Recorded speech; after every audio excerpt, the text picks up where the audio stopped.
Awesome. Well, welcome everybody, and thank you for joining us today. My name is Mike Condon. I have the pleasure of being the Vice President of Franchise Development here with HomeWell. And always love when we do these Friday webinars, and especially today when we have the privilege and honor to have Thad Eldredge on with us. He is one of our awesome franchise owners here at HomeWell out in the Salt Lake City, Utah market. Excited to dive into some topics with him, kind of get his background, and really get an understanding and give you a feel for what it's like to be a owner here with us at HomeWell. So Thad, thanks for joining us today, man. Excited to see you and have a great conversation. Yeah, you're welcome. I'm excited to be here as well. So yeah. Before we kind of jump in, I do just a couple housekeeping. If anybody has any questions, we're going to utilize the Q&A chat box below. So please feel free to throw them in there. We will try to get to those as best as we can and try to keep this to about a 20-minute conversation as well. But any questions or anything, please feel free to throw them in the Q&A and we'll get to those as we go along. But that I always like to start at the beginning, my man. Let the audience know a little bit about yourself, kind of your background and what led you to kind of getting into the HomeWell opportunity. Sure. Yeah. Well, I've been in the staffing industry for most of my adult life. And I call it the staffing industry, because that's what we're doing. We're staffing caregivers primarily in people's homes, occasionally at, independent living facilities, assisted livings. But majority of our clientele is at their homes. And I've been in the staffing industry. So I owned a previous staffing agency, but I was staffing primarily registered nurses in facilities, primarily hospitals, rehab facilities, staffing RNs and CNAs. So primarily staffed those. We also did travel assignments, but I did that for 12 years. Sold that company in 2019. But prior to even being in that, I was also, I did staffing, but it was kind of like office personnel and stuff. So I've been in the staffing business. That is my niche, is staffing. But I did sell that in 2019. And then for 3 years, I was a business broker and franchise broker. So I sold businesses locally in my Salt Lake City market. Did that for 3 years. And then for a couple of years as well, I also sold franchises, new, and I was doing more resales of existing franchises. That was a little bit more my niche. Mm-hmm. But HomeWell was in our franchise broker system, and I got to kind of know that franchise. I was watching a lot of their webinars. I really liked it. I started really investigating the home care market more, and I started getting this itch to get back into just the staffing. I was kind of getting bored just selling businesses. I actually didn't even know if there was a HomeWell in our market. I just did a quick little, I should have just done a Google search first to see if HomeWell's in our market, but I knew some of the people at HomeWell and I just shot them a quick little email. Mm-hmm. Hey, is their territory open in Salt Lake? And she immediately, replied back to me and says, funny you asked that. We have an owner in the Salt Lake City market. I think he might be looking to exit. Maybe I should just put you two together. So they did that, and we just got to talking. He was just kind of getting his feelers out there. Maybe I do want to exit, and we got to talking, and we just put a deal together between the two of us, and that's how I became a HomeWell owner in 2022. I think we closed end of August, early October of 2022. Wasn't a very big company. They were only billing just under 300 hours a week. Now we're doing 900. We've hit 1,000 hours a few weeks here and there, trying to get over that 1,000-hour a week plateau. We'll get there. We're getting there. So that's how I kind of became a HomeWell owner, and it's been great. So your background staffing, I love to dive into that because one of the questions that we get from every candidate is staffing of caregivers, and as much staffing of our internal staff. So before we kind of jump into the nuts and bolts of how you kind of execute that with your background, can you talk a little bit about your structure of your organization as it sits maybe when you bought it, and then how has it grown and evolved to today? Sure. So when I bought it, we just had a scheduler, recruiter, um, myself, and there was a nurse. Since that time, I've added a full-time sales marketing person, and so her whole role is just out in the field. She's visiting rehab places, rehab facilities, skilled nursing facilities, building those relationships with our home health and hospice referral places. Um, and then she visits, assisted livings, independent livings. We have um, business coming from those. We had a great meeting yesterday with a independent living and assisted living. They own two locations. We're trying to do some cluster billing with them. Not Mhm. sure if you know what that is, but Mhm. yeah, because they're trying to replace their existing home care company that's in there now. So they've had some challenges with that company. So um, so now my team is scheduler, recruiter, marketer. I have a registered nurse that does a lot of our assessments for us. And myself, I'm kind of do a lot of different things. I Mhm. also help with recruiting. I also do a little bit of scheduling here and there. I also meet with new clients on onboarding them, having them sign the contracts. Um, and then, probably our next hire is just more of a full-time care manager. I'm trying to get to the 1,000 hours before I maybe pull that trigger. Um, Yeah. that's kind of where we're at today. Yeah. So when you think about staffing in this space, obviously everybody asks, oh no, we can't find enough caregivers, there isn't enough of this. Like that's kind of the mantra that we hear from outside the industry. What is Mhm. your perspective on, from a caregiver side, and then maybe a little bit less on the staffing side, because it sounds like you have a really good internal staff that's helping you execute. But talk about from a caregiver side, what are some strategies you use, and what would you tell somebody looking at this space saying that, hey, you can't find enough good people? Yeah. So I think it's probably easier to find staff now than maybe it was 3 years ago, kind of coming out of the COVID. I think there was more of a challenge there. I know every market is a little different. Mhm. For my space, we use two sources to get candidates. We use mycnajobs.com, and then we also use Indeed. But my CNA jobs, we run 24/7. So there's always ads running on that 24/7. Indeed, I turn off and on as I need more candidates coming in. So I'm a little flexible with Indeed. Um, when I turn on Indeed, I boost the post so we get more candidates coming in, and we just start interviewing. And then as we are onboarding those, I might turn Indeed off for a week or 10 days, and then I'll flip it back on. I kind of play with that as we need it. But as someone that's been in staffing a long time, it's always best to have more candidates than you need. Mhm. Sometimes I think, internally organizations, they'll be like, well, I don't, I'm not having enough hours for my caregivers. That's the position you want to be in. You know, you never want Yeah. to be where a new client, you get a call, and you never want to be able to in a position where you're turning a potential client away because you don't have enough caregivers. And Yeah. sometimes it's unfortunate you don't have enough hours for some of these caregivers, and they might quit, move on. That's better than not being able to onboard a new client. Yeah. So that's always what I try to tell when I do these validation calls. Sometimes they're like, oh, well, I just don't need it. You just need more. Yeah. Yeah.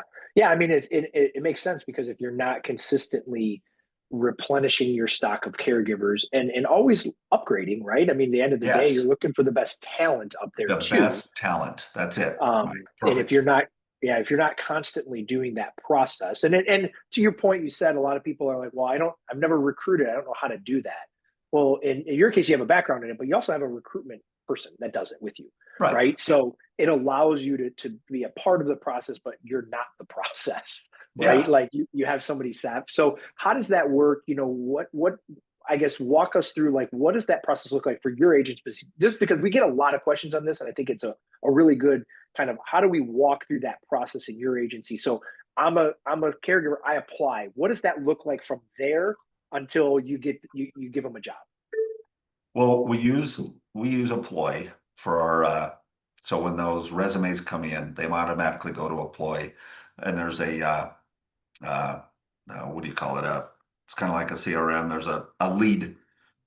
Uh, what's the term you use there?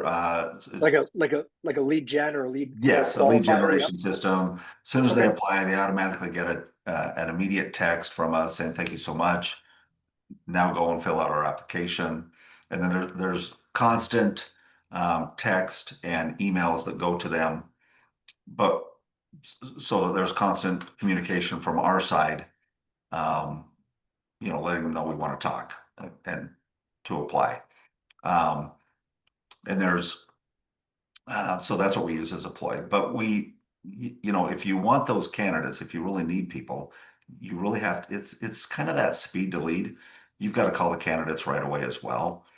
Yeah. Because typically when they're out there, you know, on the job boards applying, they're not just applying to you. They're applying to, I typically they're probably hitting three or four others at the same time, Yeah. minimum.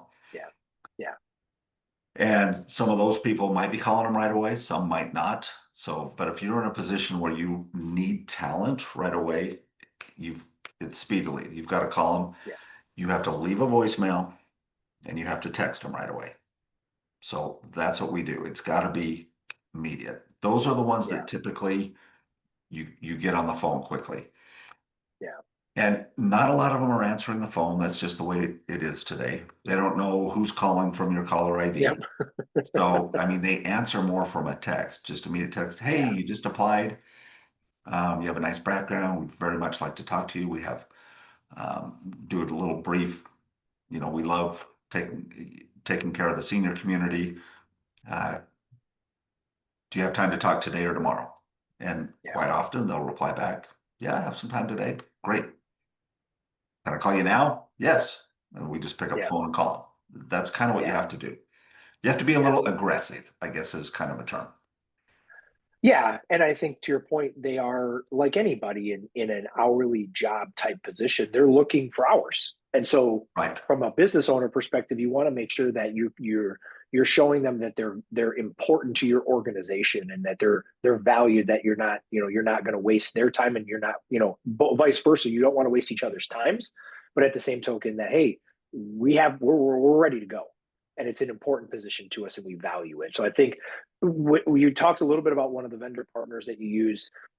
Is there some automation in there? I'm assuming that Yes. allows that stuff to happen, which I think is Yes. we get a lot about. Oh, how is AI affecting this, or what type of technology? To your point, when if you get in 100 resumes over a 3 or 4 day span, obviously you or your recruitment manager is not having to call all of those, right? So you're using talk that process has allowed you, or how has that allowed you to be more efficient with hiring? Right. So those automatic automations, and you can tailor those automations any way you want. So you can put in whatever wording you want, whatever you want in your text.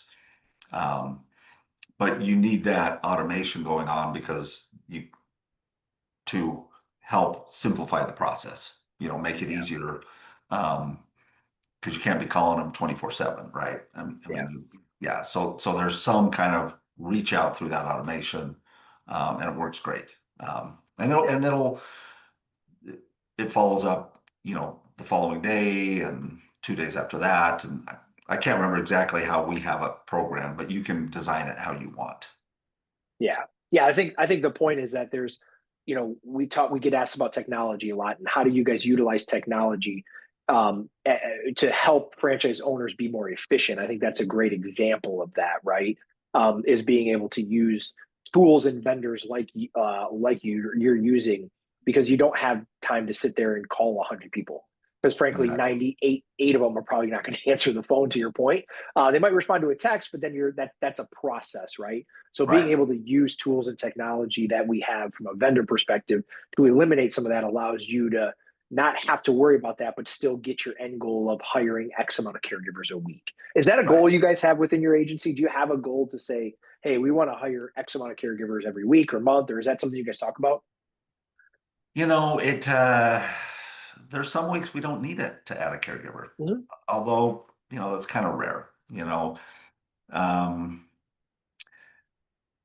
ours is more, I know a lot of other owners do have, they need to hire 2 or 3 a week just to stay afloat. I would say with us, 1 a week, but the following week it might be 2. Mhm. Next week might not, we might be fine. The next week we Yeah. might need 2. So we want to just be interviewing, 2 to 3 a week. And that for us usually with our growth rate usually suffices okay. So Yeah. Yeah. I think that, again, the important thing is you never stop doing the we never process. stop recruiting. Totally. Yeah. No. Yeah. You Yeah. never know when you're going to get that 24/7. You want to be able to make sure that you can staff it. Yeah. Because those are large revenue sources that you don't want to ever turn away. Yeah. We just got one yesterday. It's an existing client, but she just came out of rehab, and the family's like, "Hey, we want them 24/7." So we're able to do that over the next week, um, while she heals and gets better. But we want to make sure that we always have enough staff to cover those 24/7s when they come in. Yeah, that's a great point because again, you never want to get a call on a Thursday and not be able to staff it on Monday, right, Yeah, or a Friday on a Monday. So we talk a lot about that. yeah. So let's talk a little bit about the support side. I'd love to get your opinion. You've been around franchising for a long time. You've seen a lot of franchises, Hmm. in whether it be this space or others. How has your experience been with HomeWell and be honest Yeah. with how we've supported you and I know you always are, but from a support side, what does that look like and how have you seen us? I mean, we've been here since 22. It's almost the end of 25. A lot has changed in 3 years for us. I know that. Talk about that a little bit from your perspective. It has. And what I would say is Homewell's been very good. I think they have great support staff internally. When I first started, um, you had training, but now, over that, I think first, second year of me being part of Homewell, you guys developed the whole portal training where, Yeah, and that I think is, a big benefit to to new owners coming on board because they can, send their internal staff to, you know, hiring, scheduling, and plus we've now added those, um, collaboration calls. What's the hmm, term you use? yep, Yeah. Where you have the scheduling one, all the schedulers can get on, that call, and you pick up little, anecdotes, little nuggets from, just speaking to others, which is just nice. Um, I like that we've added the Ask Me Anything, with the different owners. You always pick up a few nuggets from that. I've attended majority of those since those have started this past year. Um, so for me, I think especially new owners coming on when they don't know anything about the industry they're joining, they're typically coming from something totally different, finance, IT, restaurant. I mean, they were a veteran. I mean, they're just coming from different industries where this is a whole new, system for them to learn. And I think yeah, the training that you guys have put in, is really helpful to those new people, because we want yeah, them to be successful. So, yeah, um, I think it's been great. I can't say enough. You guys are doing a yeah. good No, job. I thank you. I will take all the credit for that. Don't tell anybody else at Homewell, but with this team here on the show. Um, yeah. You said something that I think we don't talk about enough during these calls is the other franchisees in the system, right? You said the community of people. You Yes. get on calls with your peers. Talk about your experience with that because I think we it's easy for us to talk about that and hey, call your neighbor owner or call, somebody that's been in the system a long time. They're going to give you their advice.